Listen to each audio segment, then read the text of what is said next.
तो अजय डोवल ने एक बयान दिया है। अजीत डोवल का पुराना क्लिप जिसमें उन्होंने वाज़े तौर पे कहा था पॉलिसी पर गामजन नजर आता है। भारत और अमेरिका की ट्रेड डील को लेकर के बहुत बड़ी खबर सामने आई है, जहां पर ब्लूमबर्ग मीडिया ने एक बहुत बड़ा दावा किया है। अजीत डोवल ने वॉशिंगटन में अमेरिकी विदेश मंत्री मार्को रूबियो से मुलाकात की और ये क्लियर कर दिया है कि भारत किसी के भी दबाव में झुकने वाला नहीं है। आप इंडियन प्राइम मिनिस्टर को देखिए, आप Indian national security adviser Ajit Kumar Doval को देखिए, ये दोनों किरदार पूरी दुनिया में एक दिन के लिए आपको इंडिया में कहीं सुकून से बैठा हुआ मोदी नजर नहीं आता। कभी सऊदी अरब पहुंचा है, कहीं साउथ अफ्रीका पहुंचा है, कभी चाइना, कभी अमेरिका, कभी ईरान, कभी काबुल, कभी अफगानिस्तान। दुनिया का कोई जगह नहीं है जहां वो ट्रैवल करके पाकिस्तान को आइसोलेट ना कर रहा हो। इस वक्त की ये सबसे बड़ी खबर यूएस ट्रेड डील को लेकर डोवल ने रूबियो के सामने कड़ा रुख रखा था और इस बीच ट्रंप के जाने तक इंतजार की बात कही थी। नेशनल सिक्योरिटी एडवाइजर इंडिया का और उसकी डेलीगेशन या उसका रिप्रेजेंटेटिव फोर सीजन्स होटल में सीक्रेटली मिला है। मुझे और कोई प्रूफ नहीं चाहिए।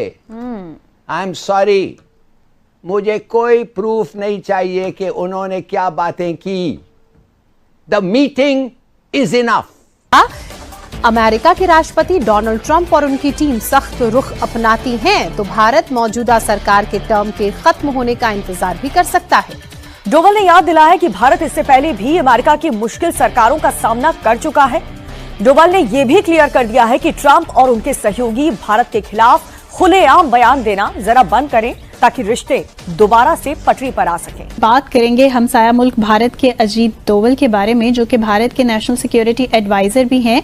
और मज़ेदार बात तो ये रही कि मोदी साहब की हुकूमत में मुसलसल तीसरी मरतबा इनको नेशनल सिक्योरिटी एडवाइजर जो है वो बनाया गया है। सो क्या इतना इम्पोर्टेंट है इनके बारे में? इसको अगर नहीं किया है, उन्होंने कहा है मिला है।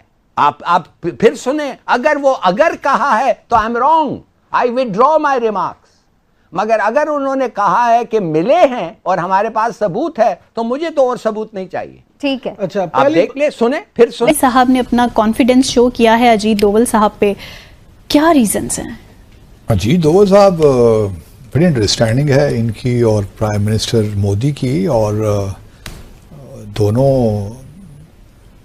अपना जो है हिंदुत्व पे यकीन भी रखते हैं, उसको आइडियोलॉजी आरएसएस की या बीजेपी की। तो और फिर बड़ा तजुर्बा है अजीत डोवल साहब का। डोवल साहब जो हैं बुनियादी तौर पे तो इनका जो इंडियन पुलिस सर्विस है उससे ताल्लुक़ है, और बहुत इम्पोर्टेंट जगहों पे इन्होंने सर्व किया। पाकिस्तान में भी तकरीबन 1 साल अंडर कवर रहे, 6 साल यहाँ पे इंडियन हाई कमीशन में भी उन्होंने काम किया। सही। फिर लंदन में भी ये काम किया, वहाँ पे भी एज मिनिस्टर के तौर पे उन्होंने काम किया। तो अजीत डोवल उनको स्पाई मास्टर कहा जाता है भारत का। तो उनकी बड़ी कंट्रीब्यूशन है बहुत से इश्यूज़ में, और राइटली सो। उनकी एज इस वक्त तकरीबन आपके लिए 79 ईयर्स हो गई है। इंडिया के कौमी सलामती के मुशीर अजीत डोवल ने एक तकरीब से खिताब में कहा है कि हर नौजवान के अंदर बदले की आग होनी चाहिए। बदला अच्छा लफ्ज नहीं है, लेकिन बदला खुद एक ताकत है। हमें अपनी तारीख का बदला लेना है। उनका मजीद कहना था कि हमारे गांव जला दिए गए, हमारी तहजीब को तबाह कर दिया गया, हमारे मंदिरों को लूट लिया गया। हम खामोश तमाशाइयों की तरह बेबसी से देखते रहे। ये तारीख हमें चैलेंज करती है। एक रिपोर्ट आई ब्लूमबर्ग के अंदर, ना उसको विश्वास करें ना करें ये मैं आपके ऊपर छोड़ता हूँ। बट इस ब्लूमबर्ग की रिपोर्ट ने एक चीज़ बड़ी इंटरेस्टिंग बोली कि साहब अजीत डोवल साहब ने जाके सितंबर में अमेरिकन को धमकी मारी थी कि यार भाई लोगों ऐसा है, आप सोचते हो आप हमको पूरी तरह से थ्रेटन करोगे और ये सब पब्लिक में बकवास करोगे and you think we will sit down and we will cow down, ये कभी होगा नहीं। तो जरा इन चीज़ों की तरफ आप बिल्कुल भी ये चीज़ें करनी बंद कर दें। ये बात हुई थी सितंबर के अंदर, और सितंबर में आपको याद होगा मोदी जी का बर्थडे होता है, और उसके बाद डोनाल्ड ट्रंप ने जो मोदी जी के साथ बात करी और काफ़ी एक पैचअप करने की कोशिश करी थी, that entire thing also happened.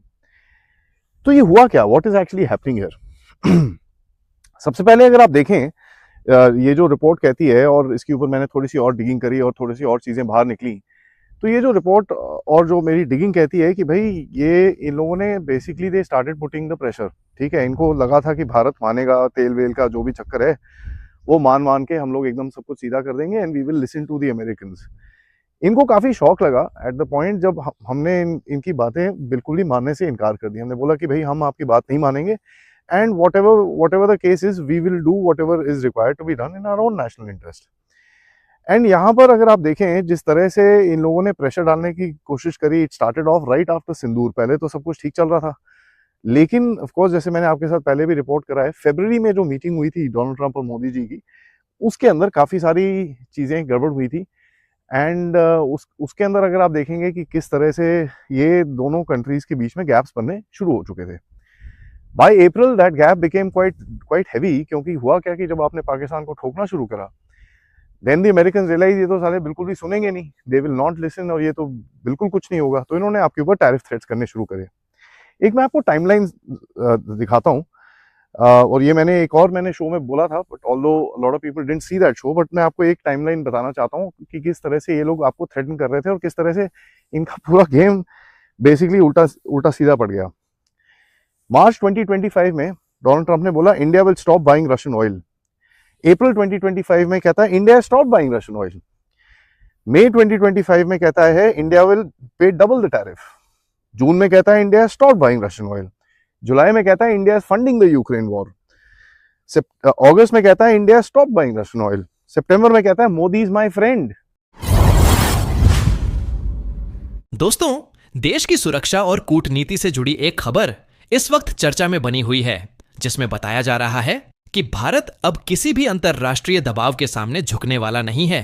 हाल ही में सामने आई रिपोर्ट्स के अनुसार यह साफ संकेत मिलते हैं कि भारत की रणनीति अब पहले से ज्यादा स्पष्ट, आत्मनिर्भर और मजबूत होती जा रही है। कहा जा रहा है कि भारत ने यह संदेश दिया है कि धमकियों या दबाव की राजनीति से कोई असर नहीं पड़ने वाला, क्योंकि भारत पहले भी ऐसे हालातों का सामना कर चुका है और आगे भी अपने हितों की रक्षा करना जानता है।